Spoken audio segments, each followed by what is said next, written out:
शराब घोटाले में ईडी के समन के बाद अरविंद केजरीवाल सख्ते में हैं और साथ में उनकी पूरी पार्टी के ऊपर एक बड़ा संकट मंडरा रहा है। इन सबके बीच आज जनता ये जानना चाहती है कि अगर मान लीजिए अरविंद केजरीवाल को ईडी गिरफ्तार कर लेती है तो क्या अरविंद केजरीवाल जेल में से सरकार चलाएंगे या फिर वो अपना उत्तराधिकारी किसी दूसरे नेता को बनाएंगे। अपने उत्तराधिकारी को अगर चुनने की नौबत अरविंद केजरीवाल के सामने आती है तो उनमें 3-4 बड़े नेताओं के नाम सामने आएंगे। वैसे तो 2 प्रमुख पद जो अरविंद केजरीवाल के पास है, सबसे पहला जो पद है वो है दिल्ली के मुख्यमंत्री के तौर पर, और दूसरा उससे भी अगर हम कहें ज्यादा अहम महत्वपूर्ण पद जो है वो है आम आदमी पार्टी के मुखिया यानी संयोजक के तौर पर। ऐसे में अगर अरविंद केजरीवाल जेल जाते हैं, जो कि लगभग ऐसा दिख रहा है कि उनका जेल जाना तय है, क्योंकि जो ईडी ने सबूत इकट्ठे किए हैं जिसमें सुप्रीम कोर्ट की भी तरफ से एक टिप्पणी आई है कि 338 करोड़ रुपए का गबन सरकारी खजाने को चोट इस शराब घोटाले के माध्यम से पहुंचाया गया है। उसके बाद अरविंद केजरीवाल को जब ईडी ने समन दिया तो अरविंद केजरीवाल ने पहले तो ये कहा कि आप मुझे ये बताइए कि आप मुझे गवाही के लिए बुला रहे हैं या फिर मुझे अपराधी के तौर पे बुला रहे हैं। इस पर ईडी ने साफ किया है कि ये जांच में सहयोग करने के लिए आपको बुलाया जा रहा है, क्योंकि हमारे पास जानकारी है कि जो मीटिंग हुई थी शराब घोटाले को लेकर, उस मीटिंग में आप भी मौजूद थे और कैबिनेट का निर्णय था। तो कैबिनेट का हेड कौन होता है? मुख्यमंत्री ही होते हैं।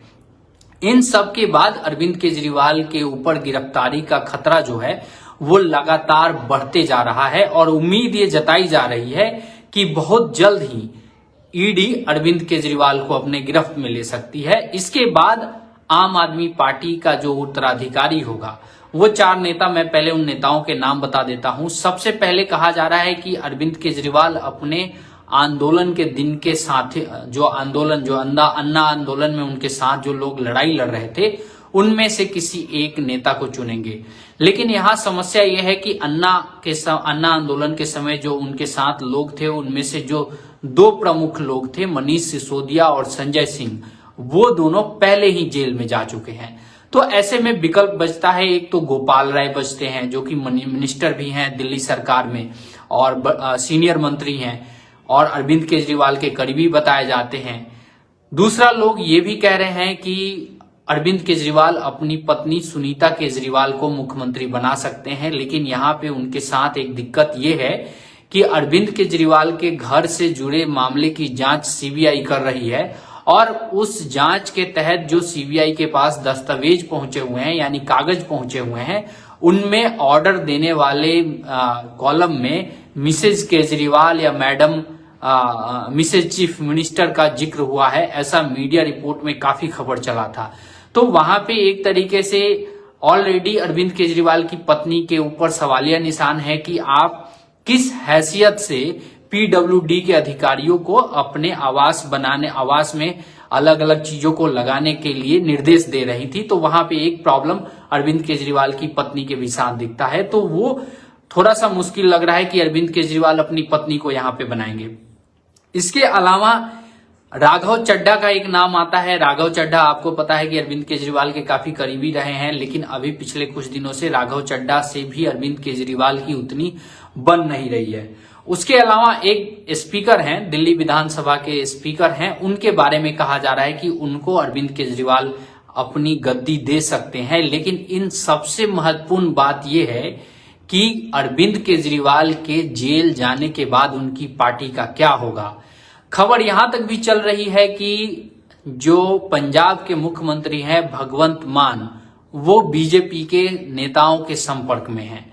कहा यह जा रहा है कि अगर अरविंद केजरीवाल का जो हवा है वो जैसे खत्म होगा, भगवंत मान बीजेपी के साथ हाथ मिला सकते हैं यानी कि गठबंधन कर सकते हैं, क्योंकि भगवंत मान को भी ये अरविंद केजरीवाल का जो डिक्टेटरशिप है वो उनको पसंद नहीं आता है। आप लोग को ये अच्छे से पता है कि भगवंत मान भले ही पंजाब के मुख्यमंत्री हैं लेकिन उनकी चलती बिल्कुल भी नहीं है।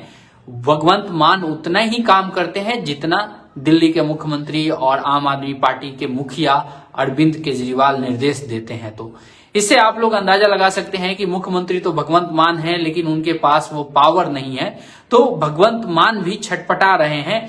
इससे पहले खबर ये भी आई थी कि भगवंत मान और अमित शाह के बीच में कई सारी बातचीत हुई है। एक कमेंट आया है मनोहर वर्मा साहब का, लिख रहे हैं कि गोपाल राय का ज्यादा चांस है। शुक्रिया मनोहर वर्मा साहब, आप लोग भी अपनी राय कमेंट में जरूर दीजिएगा कि अगर अरविंद केजरीवाल जेल जाते हैं तो उनकी पार्टी का अगला नेता कौन होगा, दिल्ली का मुख्यमंत्री या फिर उनका उत्तराधिकारी, पार्टी को कौन संभालेगा। क्योंकि संजय सिंह और मनीष सिसोदिया पहले ही जेल जा चुके हैं, सत्येंद्र जैन भी ऑलरेडी जेल में हैं। तो यहाँ पे एक प्रॉब्लम है। एक लोग कहते थे, कहावत कहते हैं कि जो शराब होती है ना वो लोगों को मिला देती है, दिलों को मिला देती है। तो ये जो शराब घोटाला है ना, दिल्ली सरकार के 3 मंत्रियों को, तो दिल्ली सरकार के 2 मंत्री और एक उनकी पार्टी के सांसद को तिहाड़ जेल में मिलवा चुका है। सत्येंद्र जैन पहले जेल में थे, मनीष सिसोदिया गए और अब संजय सिंह, 3 लोग पहुंच गए हैं। कुछ लोग मजाक में ये भी कह रहे हैं कि अब अरविंद केजरीवाल पहुंच जाएंगे तो 4 लोग हो जाएंगे, पत्ते खेलने के लायक लोग मिल जाएंगे उनको।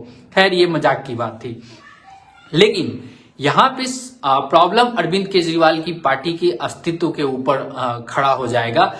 जैसे ही अरविंद केजरीवाल के ऊपर कार्रवाई होती है, पहला तो एक उनका जो ऑरा बना हुआ है कि वो भ्रष्टाचार के खिलाफ लड़ाई लड़ते हैं, वो ध्वस्त होगा।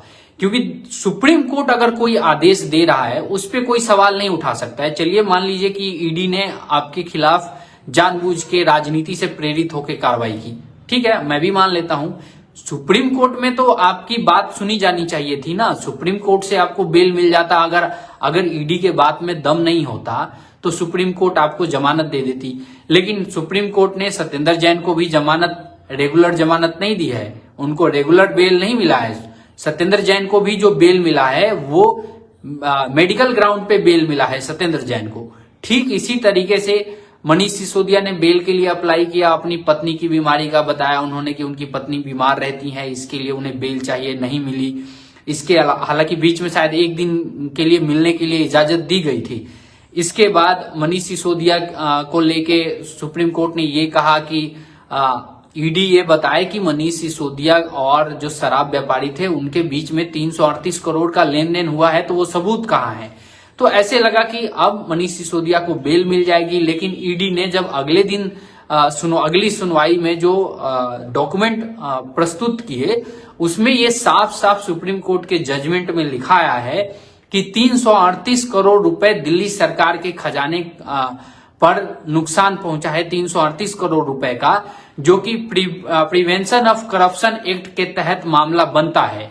और इसी बात को लेकर सुप्रीम कोर्ट ने मनीष सिसोदिया को बेल नहीं दिया और उसके बाद ईडी के हौसले बुलंद हो गए। ईडी ने तुरंत उसके बाद अरविंद केजरीवाल को नोटिस दे दिया कि आप आइए, पूछताछ आपसे करनी है, आप जांच में सहयोग कीजिए।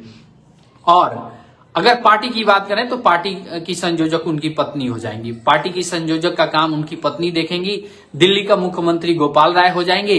लेकिन समस्या केवल अरविंद केजरीवाल के लिए इतनी नहीं है, पंजाब की गद्दी उनके हाथ से निकल सकती है। क्योंकि जाहिर सी बात है, आप किसी को मुख्यमंत्री बना के रबर स्टाम्प बहुत दिन तक नहीं रख